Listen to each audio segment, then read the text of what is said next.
لبنان اور غزہ میں جنگ اسرائیلی معیشت پر باری پڑ گئی ہے۔ خبر یہ ہے کہ موڈیز نے اسرائیل کی کریڈٹ ریٹنگ مزید کم کر دی ہے۔ موڈیز نے اسرائیل کی کریڈٹ ریٹنگ BA1 کر دی ہے۔ موڈیز نے اسرائیلی کریڈٹ ریٹنگ فروری کے A2 کی تھی۔ خبر یہ ہے کہ لبنان اور غزہ میں جنگ اسرائیلی معیشت پر باری پڑ گئی ہے۔ موڈیز نے اسرائیل کی کریڈٹ ریٹنگ مزید کم کر دی ہے۔ موڈیز نے اسرائیل کی کریڈٹ ریٹنگ BA1 کر دی ہے۔ موڈیز نے اسرائیل کریڈٹ ریٹنگ فروری میں A2 کی تھی۔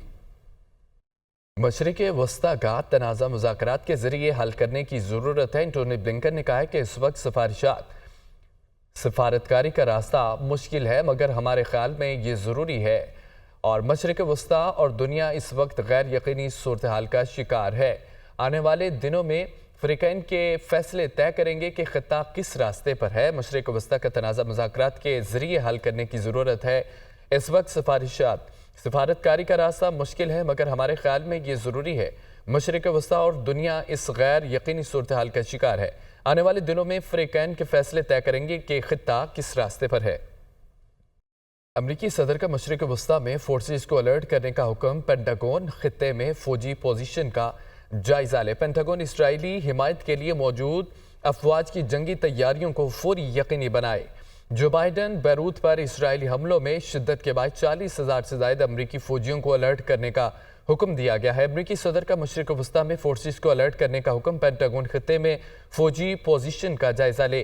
پینٹاگون اسرائیلی حمایت کے لیے موجود افواج کی جنگی تیاریوں کو فوری یقینی بنائے۔ بیروت پر اسرائیلی حملوں میں شدت کے باعث 40,000 سے زائد امریکی فوجیوں کو الرٹ کرنے کا حکم دیا گیا ہے۔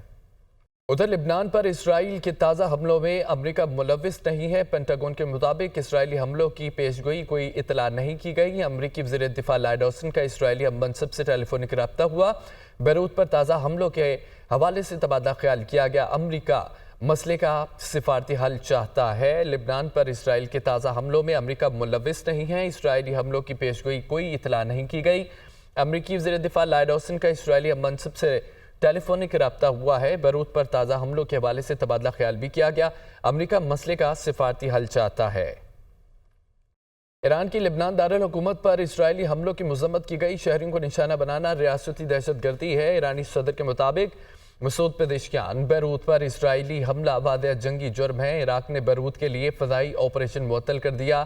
ایرانی سپریم لیڈر آیت اللہ خامنائی نے سپریم نیشنل سیکیورٹی کونسل کا اجلاس بھی طلب کر لیا ہے۔ ایران کی لبنان دارالحکومت پر اسرائیلی حملوں کی مذمت، شہریوں کو نشانہ بنانا ریاستی دہشت گردی ہے۔ بیروت پر اسرائیلی حملہ واضح جنگی جرم ہے۔ عراق نے بیروت کے لیے فضائی آپریشن معطل کر دیا۔ ایرانی سپریم لیڈر آیت اللہ خامنائی نے سپریم نیشنل سیکیورٹی کونسل کا اجلاس طلب کر لیا۔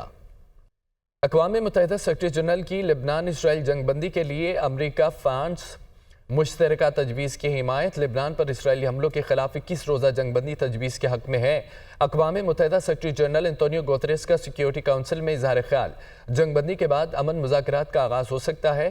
سیکرٹری جنرل اقوام متحدہ سیکرٹری جنرل کی لبنان اسرائیل جنگ بندی کے لیے امریکہ فرانس مشترکہ تجویز کی حمایت کی گئی ہے۔ لبنان پر اسرائیلی حملوں کے خلاف 21 روزہ جنگ بندی تجویز کے حق میں ہے۔ اقوام متحدہ سیکرٹری جنرل انتونیو گوتریس کا سیکیورٹی کونسل میں اظہار خیال۔ دوسری طرف آپ کو بتائیں کہ وزیر اعظم شہباز شریف یہ کہتے ہیں کہ غزہ پر اسرائیل کی جارحیت جاری ہے۔ معصوم بچوں، عورتوں، نہتے شہریوں کے قتل پر خاموش نہیں رہا جا سکتا۔ فلسطین میں بچے زندہ دفن ہو رہے ہیں، جل رہے ہیں، دنیا تماشائی بنی ہوئی ہے۔ اسرائیل کو اپنی جارحیت بڑھانے کی کھلی چھٹی ملی ہوئی ہے۔ ہم فلسطین کی مقدس سرزمین پر ایک بڑا عالمیہ رونما ہوتا دیکھ رہے ہیں۔